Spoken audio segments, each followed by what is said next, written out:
نے جب تسبیح کی بات کی تو ایک فقہی مسئلہ آپ کی خدمت میں عرض کروں کہ قنوت میں، نماز کی قنوت میں جو کم ترین ذکر آپ پڑھ سکتے ہیں وہ سبحان اللہ ہے. یعنی ایک تصور تو یہ اور بات صحیح ہے کہ جو کم ترین ذکر پڑھا جا سکتا ہے قنوت میں وہ صلوات ہے، لیکن صلوات کی بھی اگر فرض کی کہیں گنجائش نہ ہو تو فقط سبحان اللہ یہ کم ترین ذکر ہے. آپ نے ہاتھوں کو اٹھائے سبحان اللہ، ہو گیا قنوت، قنوت کا ثواب پورا ہو گیا. اچھا یہ کم ترین ذکر کی ضرورت کہاں پڑ سکتی ہے مولانا صاحب؟ ایسی بھی ایمرجنسی کہاں پر ہے؟ اس کو آپ جوڑ لیجئے میری کل کی تقریر سے، اس کو میں آپ کی خدمت میں پھر پیش کروں گا، چونکہ مجھے بعض ہمارے عزیزوں نے یہاں پر کہا کہ اس کو ڈیٹیل میں ذرا بیان کیجیے گا کہ جب آپ کو مثلاً دوران سفر نماز پڑھنی پڑ جائے، پلین میں آپ کو نماز پڑھنی پڑی اور آپ کے پاس مختصر ترین وقت ہے جہاں پر آپ نے نماز پڑھنی ہے. وہاں ایک تو ویسے نہیں پڑھنے دیتے آج کل کے معاملات میں، مسلم ایئر لائنس تو بالخصوص نہیں پڑھنے دیتی، غیر مسلم تو پھر پڑھنے دیتی، مسلم ایئر لائنس نہیں پڑھنے دیتی.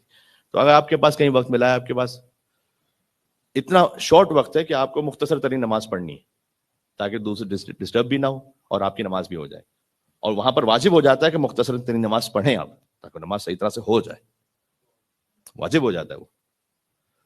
تو مختصر ترین نماز ہمیں سیکھنی چاہیے.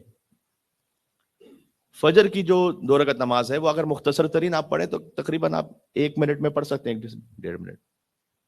ابھی الگ بات ہے کوئی کہ مولانا اس میں کون سی بڑی بات ہے، ہم تو ویسے ہی پڑھتے ہیں، یہ آپ کون سی بات کر رہے ہیں کہ مختصر تھے، کوئی اس سے بھی شارٹ بتائیں مولانا.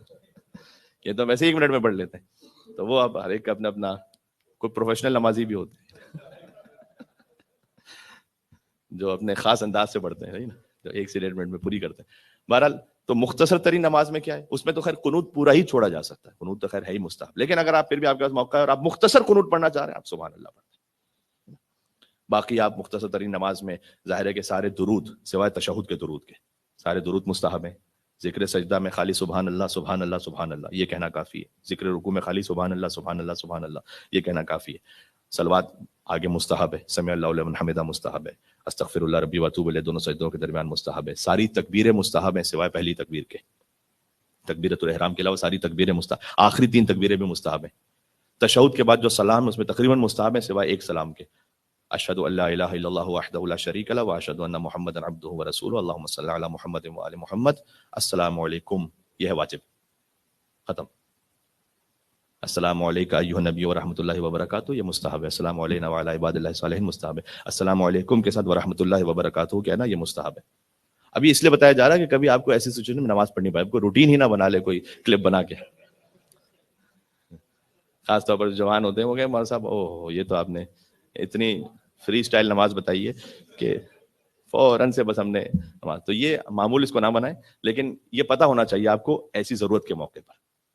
تو یہ دونوں اپنے اپنے مقام پر ضروری ہیں. ایک مستحبات کے ساتھ نماز وہ اپنے مقام پر ہے، اور جو فقط واجبات کے ساتھ وہ اپنے مقام پر ہے. دونوں کا اپنا اپنا وقت ہے. انشاءاللہ میں اس کو کبھی پھر تفصیل سے عرض کروں گا، جو میرے خطبے میں چونکہ وقت نہیں ہوتا تو مختصر ترین نماز کیسے پڑھیں اور ایئر لائن میں کیسے نماز پڑھیں اور ایئرپورٹ پہ کیسے کس طرح سے ہمیں اپنی ذمہ داری کو پورا کرنا ہے، کیونکہ نماز قضا نہیں ہو سکتی، نماز کو ہم نے کرنا ہی کرنا ہے سفر کے دوران، بالخصوص یہاں سے جو لانگ جرنیز ہوتی ہیں اس میں کیسے آپ اس کو پورا کریں گے. انشاءاللہ اللہ تعالیٰ مجھے بھی اور آپ سب کو توفیق عطا فرمائے گا انشاءاللہ سے.